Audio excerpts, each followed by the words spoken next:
بسم اللہ الرحمن الرحیم۔ السلام علیکم۔ آفیشیل کہانی سینٹر میں خوش آمدید۔ میرے والد بہت محبت کرنے والے اور شفیق باپ تھے۔ وہ ہمارا بڑا خیال رکھتے تھے۔ یوں تو ان میں ساری خوبیاں موجود تھیں، مگر ایک بری عادت ان کی بد نصیبی بن گئی، اور پھر اس بد نصیبی کی اندھیرے نے آگے چل کر ہم سب کو بھی اپنی لپیٹ میں لے لیا۔ ابو جان کو خوشحالی کے زمانے میں نشے کی عادت ہو گئی۔ کچھ اوباش قسم کے دوستوں نے انہیں غلط راستوں پر لگا دیا۔ ہم جس محلے میں رہتے تھے وہاں پہلے ان کی بڑی عزت تھی، پھر جب وہ رات کے وقت نشے میں دھت ہو کر گھر میں آنے لگے تو محلے پڑوس میں بھی خبر ہو گئی کہ ممتاز صاحب کس قسم کی سوسائٹی میں اٹھنے بیٹھنے لگے ہیں۔ وہ اب زیادہ تر آدھی رات کے بعد گھر کا دروازہ کھٹکھٹاتے تھے، دیر سے آتے تو صبح دیر تک سوتے رہتے اور کام پر نہ جا سکتے تھے۔ اس طرح ان کے کاروبار کو بھی گھن لگنا شروع ہو گیا۔ ہوتے ہوتے کاروبار بھی ٹھپ ہو کر رہ گیا۔ میری والدہ صاحبہ کو یہ غم دیمک کی طرح چاٹ گیا، اور آخر کار ایک روز وہ اس غم میں سلگ سلگ کر اللہ کو پیاری ہو گئیں۔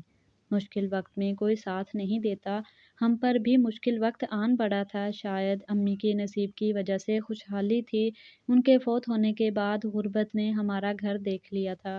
ہمارا کوئی بھائی بھی نہ تھا، ہم صرف 3 بہنیں تھیں، اور ابو جان کو یہ محرومی بھی تھی کہ ان کی کوئی اولاد نرینہ بھی نہیں ہے۔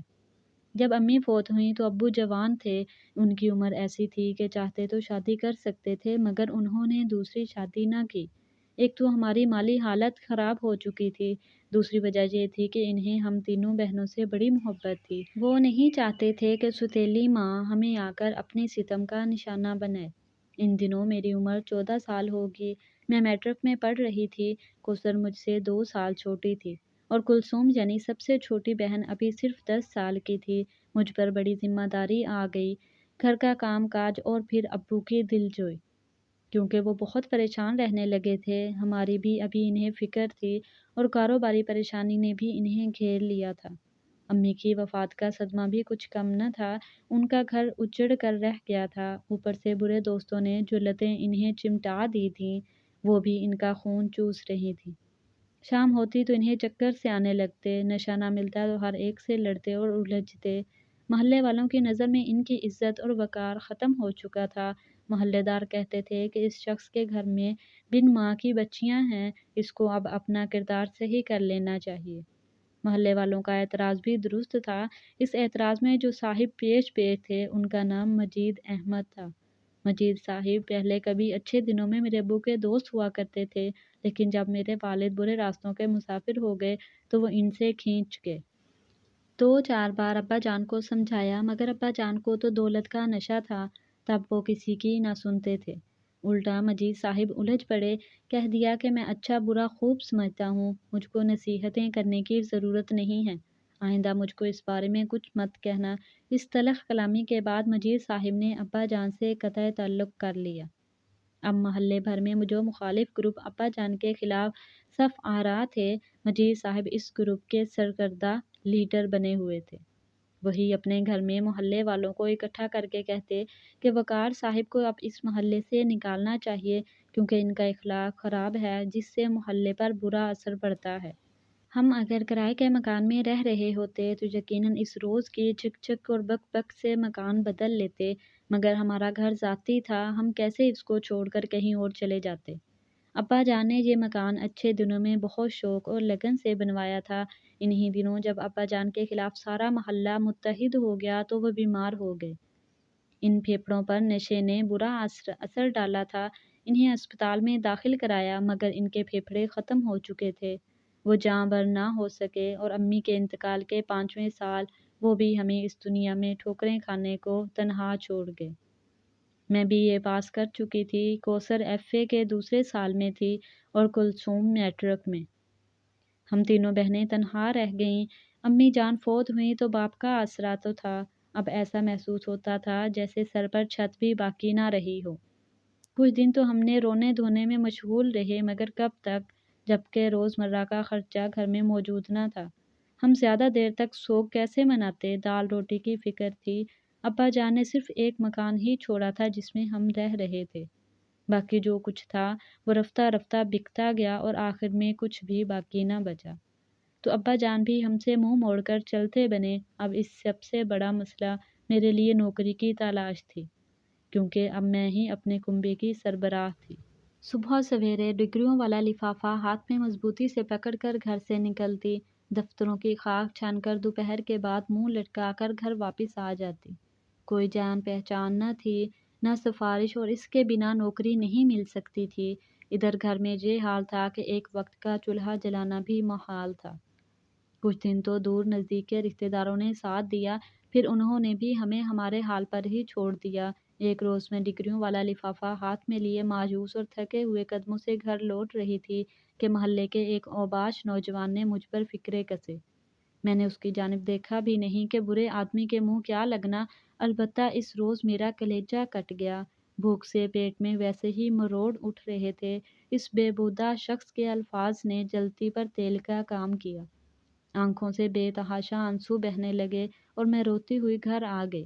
کوثر نے پہلا سوال یہی کیا، باجی نوکری مل گئی؟ اس نے میرے چہرے کی طرف بعد میں دیکھا جو آنسوؤں سے بھیگا ہوا تھا۔ تب بجائے تسلی دینے کے وہ بھی رونے لگی۔ اس کو روتا دیکھ کر کلثوم نے بھی رونا شروع کر دیا۔ اگلے دن پھر وہ نوجوان مجھ کو راستے میں ملا۔ آج اس نے پھر بےہودگی کی۔ میں برداشت نہ کر سکی اور اس سے الجھ پڑی۔ ابھی میں اس کنڈے کو برا بھلا ہی کہہ رہی تھی کہ میں نے سامنے سے مجید صاحب کو آتے دیکھا۔ انہوں نے بھی اس کنڈے کی حرکت دیکھ لی تھی۔ وہ قریب آئے تو دیکھا میں رو رہی ہوں۔ مجھ کو روتا دیکھ کر ان کو بہت دکھ ہوا۔ اس نوجوان کو انہوں نے برا بھلا کہہ کر بھگا دیا کہ آئندہ میں نے تم کو محلے کی شریف بچیوں کو تنگ کرتے دیکھا یا انہوں نے تمہاری شکایت کی تو میں پولیس کے حوالے کر دوں گا۔ چونکہ اس گنڈے لڑکے شہزاد کی انہوں نے کافی بے عزتی کی تھی، اس لیے اب وہ ہمارا دشمن ہو گیا۔ وہ روزانہ دو چار اپنے جیسے بدماش لے کر ہماری گلی میں آ جاتا۔ یہ لوگ جانتے تھے کہ ہم بہنیں تنہا گھر میں رہتی ہیں اور تینوں کو گھر سے باہر جانا ہوتا ہے۔ مجھے ملازمت کی تلاش میں، کوثر اور کلثوم کو حصول تعلیم کی خاطر۔ شہزاد اور اس کے دوستوں نے ہمارے گھر سے نکلنے کے اوقات نوٹ کر لیے تھے۔ باقاعدہ یہ اب ہمارا پیچھا کرتے اور ہمارے گھر میں پتھر پھینک کر ہمیں ہراساں کرتے۔ اس صورتحال کو ہم کہاں تک برداشت کرتے؟ آخرکار میں نے جا کر اپنے پڑوس میں شکایت کی۔ ہمارے پڑوس میں خواجہ صاحب رہتے تھے۔ ان کی بیوی کبھی کبھار ہماری خبر گیری کر لیا کرتی تھی۔ خواجہ صاحب نے مجید صاحب کو بلا کر حالات سے آگاہ کیا۔ اگلے روز دروازے پر دستک ہوئی۔ جمعہ کا روز تھا۔ ہم گھر پر تھے، دیکھا صاحب آئے ہیں۔ میں نے کہا اندر آ جائیے چچا جان۔ وہ اندر آ گئے۔ ہمارا حال احوال دریافت کیا تو ہم اپنے آنسو ضبط نہ کر سکے۔ ان کو دلی کلک ہوا۔ وہ بولے، بیٹا اللہ کی جو مرضی جو ہوا، یہی تو تم لوگوں کی تقدیر میں تھا۔ تمہارے والد صاحب سے بے شک میرے مراسم بعد میں قائم نہ رہ سکے، لیکن ایک وقت میں وہ میرے بہت اچھے دوست بھی تھے۔ تم میرے مرحوم دوست کی بچیاں ہو اور دراصل تم ان کی نہیں اب میری بیٹیاں ہو۔ مجھ کو اپنا باپ سمجھو۔ جو تکلیف ہو بلا تکلف بلا جھجک مجھ کو کہہ دیا کرو، میں خود بھی تمہارا حال احوال معلوم کرنے آ جایا کروں گا۔ انہوں نے ہمیں کچھ رقم بھی دی کہ یہ تمہارے والد صاحب نے مجھے قرض دیا تھا وہ لوٹا رہا ہوں۔ میں سمجھ گئی کہ وہ ہماری امداد کرنا چاہتے ہیں۔ والد صاحب نے قرضہ دیا ہوتا تو برے دنوں میں ضرور واپس لے لیا ہوتا۔ ہم کو بھی سخت ضرورت تھی، ہم نے رقم رکھ لی۔ اس دن مجھے ایسا محسوس ہوا کہ جیسے میرے ابو مجید چچا کے روپ میں پھر سے زندہ ہو کر آ گئے ہوں، اور اب ہم بے آسرا نہیں ہیں۔ اب مجید چچا روز صبح و شام ہمارے گھر آنے لگے۔ وہ تھوڑی دیر بیٹھتے، ہماری ضرورتیں دریافت کرتے۔ میری نوکری کے لیے انہوں نے خود ہی تگ و دو شروع کر دی۔ صبح ان کی گاڑی کوثر اور کلثوم کو کالج چھوڑنے جاتی اور چھٹی کے وقت وہ انہی کی گاڑی میں گھر آتی۔ یہ اس لیے کہ محلے کے نوجوان اکیلی لڑکیاں سمجھ کر انہیں تنگ نہ کریں۔ کچھ دنوں تک تو ایسا ہوتا رہا، پھر محلے میں کچھ اور قسم کی چہمگوئیاں ہونے لگیں۔ لوگوں نے انکل مجید کی ہمدردیوں کو غلط رنگ دینا شروع کر دیا۔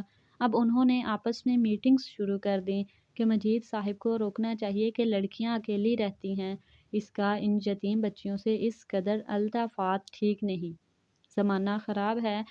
ان دنوں ایک بار کوثر کی رات کو اچانک طبیعت خراب ہو گئی تو مجید انکل ہی اس کو ہسپتال لے کے گئے۔ ایک بار ان کے ہمراہ گاڑی میں بیٹھ کر گئی۔ وہ مجھے ملازمت کے لیے کئی جگہوں پر انٹرویو کے لیے لے جاتے رہے۔ ان کا رویہ ہم تینوں بہنوں کے ساتھ بالکل ایسا ہی تھا جیسا ایک سگے باپ کا اپنی بیٹیوں کے ساتھ ہوتا ہے، مگر محلے والے نہ جانے کیوں اس بات کو غلط رنگ دے رہے تھے۔ دراصل اس مہم کو تیز کرنے میں کچھ ان غنڈوں کا بھی ہاتھ تھا جو ہمیں پہلے لاوارث سمجھ کر چھیڑا کرتے تھے۔ مجید انکل غلطی ہوئی کہ انہوں نے کسی کی پرواہ نہ کی کیونکہ ان کی نیت صالح اور عمل نیک تھا۔ انہوں نے اپنی صفائی دینے کی ضرورت سمجھی۔ اس کا نتیجہ یہ ہوا کہ اب لوگ کھلم کھلا ہم تینوں بہنوں اور مجید انکل کے خلاف ہو گئے، ہم پر نہایت گھٹیا اور گرے ہوئے الزامات لگا دیے، اور ایک دن سارے محلے دار اکٹھے ہو کر مجید صاحب کے گھر دروازے پر پہنچ گئے۔ انہوں نے کہا، ان لڑکیوں کو محلے سے باہر کرو یا خود یہ محلہ چھوڑ دو۔ آخر تم کو ہی ان بچیوں کے مسائل سے اس قدر دلچسپی کیوں ہے؟ محلے میں اور بھی تو لوگ رہتے ہیں۔ غرض ایسا شور ہوا جیسے جلسہ ہو رہا ہو۔ مجید انکل کو انہوں نے ایسی باتیں کہیں کہ انہوں نے اپنی بے بسی محسوس کی۔ آخرکار مجید انکل کو کہنا پڑا، اگر میں انہیں اپنے مرحوم دوست کی بچیاں سمجھ کر ان کی دستگیری کر رہا ہوں تو آپ لوگوں کو کیا اعتراض ہے؟ کیا آپ یہ چاہتے ہیں کہ کوئی اچھا انسان ان کی مدد نہ کرے تاکہ یہ غلط لوگوں کے ہاتھوں میں پہنچ کر برائی کے راستے پر چلیں؟ کسی پر بہتان لگانا گناہ اور آپ ایک بڑے گناہ کے مرتکب ہو رہے ہیں۔ مگر محلے والوں کی سمجھ میں یہ بات کسی طرح نہ آئی کہ وہ شخص جو پہلے ان لڑکیوں کے باپ کا مخالف تھا، اب اس کے مرنے کے بعد اس کی بچیوں کا کیوں اور کیسے ہمدرد و غمگسار ہو گیا۔ مردوں نے باہر یہ آگ بھڑکائی جبکہ عورتوں نے مجید انکل کے گھر جا کر اس آگ کو ایسی ہوا دی کہ ان کی بیوی بھی ان سے سخت بدگماں کر دیا۔ وہ شدید غلط فہمی کا شکار ہو گئی۔ ان کے گھر میں جھگڑا کھڑا ہو گیا۔ اس روز بھی مجید انکل نے مجھ کو لے کر نوکری کے لیے جانا تھا۔ انہوں نے کسی سے سفارش کروائی تھی اور آج میرا انٹرویو تھا۔ جب میں اور انکل مجید واپس آئے تو دیکھا کہ گلی میں کچھ غنڈے قسم کے نوجوان کھڑے تھے۔ انہوں نے ہمیں دیکھتے ہی گاڑی پر پتھراؤ کر دیا۔ پتھر کار کے شیشے پر لگے اور انکل مجید بھی شدید زخمی ہو گئے۔ ان کے گھر والے انہیں ہسپتال لے گئے۔ میں چونکہ گاڑی کی پچھلی نشست پر تھی اس لیے گاڑی میں سیٹ کے نیچے ہو گئی، ورنہ میرا سر بھی پھٹ جاتا۔ تبھی کچھ سنجیدہ محلے دار وہاں آ گئے، ورنہ وہ بدماش جو شہزاد کے چیلے چانٹے تھے انکل کی گاڑی کو آگ ہی لگا دیتے۔ انکل مجید کا بیٹا آرمی کا کورس کر رہا تھا، وہ کوہاٹ میں تھا۔ اس کو جب اپنے والد کے زخمی ہونے کی اطلاع ملی تو وہ فوراً چھٹی لے کر گھر آ گیا۔ ہسپتال اپنے والد کی عیادت کو گیا۔ انکل نے اس کو سارے حالات بتائے۔ تب خالد نے اپنے والد سے کہا، ابو، اگر آپ اپنے مرحوم دوست کی ان یتیم بچیوں میں سے کسی ایک کو اپنی بہو بنا لیں تو تمام محلے والوں کی زبانیں بند ہو جائیں گی اور آپ کے اس نیک مشن کی تکمیل بھی اچھے طریقے سے ہو جائے گی۔ لیکن ایک بات کا مجھ کو اطمینان دلانا ہوگا کہ واقعی یہ لڑکیاں شریف ہیں۔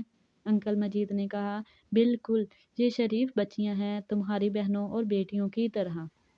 صرف حالات کی وجہ سے ان حالوں پر آن پہنچی ہیں۔ خالد نے باپ کی نیکی کا ایک نیا راستہ دکھا دیا۔ ہسپتال سے آتے ہی انہوں نے محلے والوں کو جمع کیا اور بتایا کہ وہ اپنے مرحوم دوست کی ان بچیوں میں سے ایک لڑکی کی شادی اپنے بیٹے سے کر رہے ہیں۔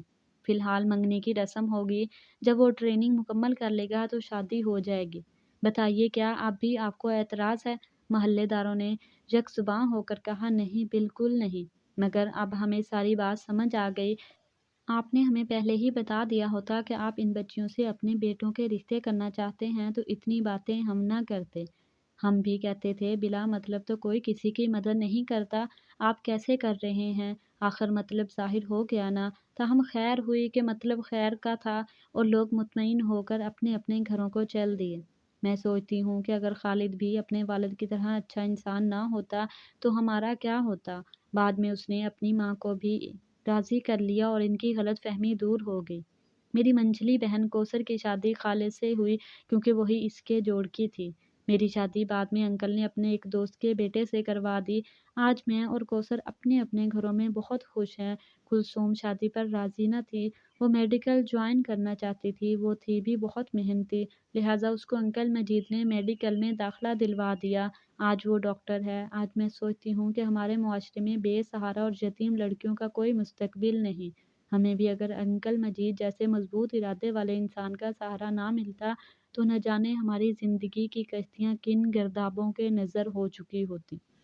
اگر آپ کو میری یہ کہانی اچھی لگی تو اسے لائک کریں۔ مزید ایسی دلچسپ کہانیوں کے لیے آفیشیل کہانی سینٹر کو سبسکرائب کریں۔